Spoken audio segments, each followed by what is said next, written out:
Hi കൂട്ടുകാരെ, എല്ലാവരും സുഖമായിരിക്കാമെന്ന് വിചാരിക്കുന്നു. ഇന്ന് ഞാനൊരു സിമ്പിൾ റെസിപ്പി ആയിട്ടാണ് കേട്ടോ വന്നിരിക്കുന്നത്. അതിനായിട്ട് ഒരു തക്കാളിയും ഒരു സബോളയും എടുത്തിട്ടുണ്ട്. അത് ചെറിയ ചെറിയ പീസുകളാക്കിയിട്ട് മുറിച്ചെടുത്തിട്ടുണ്ട്. ഇതിലേക്ക് ഞാൻ 2 മുട്ടയാണ് എടുത്തിരിക്കുന്നത്. 2 മുട്ട പൊട്ടിച്ച് ഒഴിക്കുന്നുണ്ട് കേട്ടോ.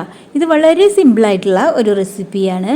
പിന്നെ ഞാൻ ഇതിലേക്ക് കുറച്ച് ഉപ്പിട്ട് കൊടുക്കുന്നുണ്ട്. ഒരു 1/4 ടീസ്പൂൺ ഉപ്പ് ഇട്ട് കൊടുക്കാം കേട്ടോ. പിന്നെ ഇത് നന്നായിട്ട് എന്നിട്ട് നമുക്ക് മിക്സ് ചെയ്തെടുക്കാം. പിന്നെ വീഡിയോ കാണുന്ന എൻ്റെ കൂട്ടുകാർ സബ്സ്ക്രൈബ് ചെയ്യാതെയാണ് വീഡിയോ കാണുന്നതെങ്കിൽ എല്ലാവരും ഒന്ന് സബ്സ്ക്രൈബ് ചെയ്യുക, ലൈക്കും കമൻറ്റും ചെയ്യാൻ മറക്കരുത്. പിന്നെ റെസിപ്പി ഇഷ്ടപ്പെട്ടാൽ ഫ്രണ്ട്സിനെല്ലാം ഒന്ന് ഷെയർ ചെയ്ത് കൊടുക്കാം കേട്ടോ. ഇതാ ഞാൻ ഇനി ചൂടായ ഒരു പാനിലേക്ക് ഒരു കഷ്ണം ബട്ടർ ഇട്ട് കൊടുത്തിട്ടുണ്ട് കേട്ടോ. ബട്ടർ നന്നായിട്ട് മെൽറ്റ് ചെയ്ത് വരണം. ഇത് പാനിൻ്റെ എല്ലാ സൈഡിലും ബട്ടർ പരത്തി ആക്കി കൊടുക്കുന്നുണ്ട് കേട്ടോ.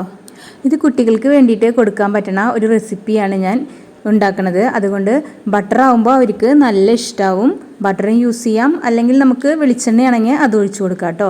എന്നിട്ട് ഇത് നമുക്ക് നന്നായിട്ട് പരത്തി കൊടുക്കാം. അതിനുശേഷം ഒരു 1-2 മിനിറ്റ് നമുക്കിത് നന്നായിട്ട് കുക്ക് ചെയ്തെടുക്കണം.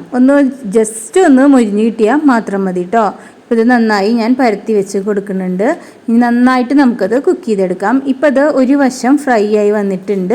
ഇപ്പോൾ അതിൻ്റെ മുകളിൽ നമ്മൾക്ക് കുറച്ച് ഡ്രൈ ആയിട്ട് ഉണ്ടാവും. അപ്പോൾ നമ്മളതിലേക്ക് 2 ബ്രെഡ് വെച്ച് കൊടുക്കാം കേട്ടോ. ഞാനിവിടെ വീറ്റ് ബ്രെഡാണ് വെച്ച് കൊടുത്തിരിക്കുന്നത്, ഗോതമ്പിൻ്റെ ബ്രെഡ്. ഇത് നമുക്ക് ഇനി തിരിച്ചിട്ടിട്ട് അതിൻ്റെ 2 സൈഡും കണ്ടോ, ഈ 2 സൈഡും നമുക്ക് ഇതിൻ്റെ മുകളിലേക്ക് കയറ്റി വെച്ച് കൊടുക്കണം. ഇനി ഞാൻ ഇതിലേക്ക് ടൊമാറ്റോ സോസാണ് കേട്ടോ ഒഴിച്ച് കൊടുക്കുന്നത്.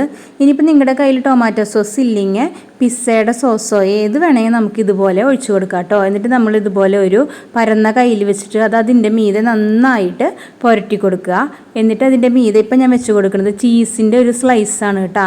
ഇത് നമ്മുടെ കുട്ടികളുടെ സ്നാക്സ് ബോക്സിലൊക്കെ വെച്ച് കൊടുക്കാൻ പറ്റണ നല്ലൊരു റെസിപ്പിയാണ് കേട്ടോ. ഇപ്പം നമ്മുടെ ബ്രെഡ് സാൻഡ്വിച്ച് 2 പുറവും നന്നായിട്ട് മുരിഞ്ഞു വന്നിട്ടുണ്ട്. ഇതിൻ്റെ 2 പുറവും അങ്ങോട്ടും ഇങ്ങോട്ടും മറച്ചിട്ടിട്ട് നമ്മൾ നന്നായിട്ട് മുരിച്ചെടുക്കാം കേട്ടോ.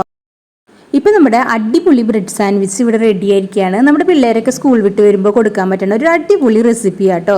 അപ്പോൾ എല്ലാവരും ഒന്ന് ട്രൈ ചെയ്ത് നോക്കുക. അപ്പോൾ എല്ലാവർക്കും വീഡിയോ ഇഷ്ടമായി എന്ന് വിചാരിക്കുന്നു. അപ്പോൾ മറ്റൊരു വീഡിയോയിലൂടെ വീണ്ടും കാണാം. ബൈ.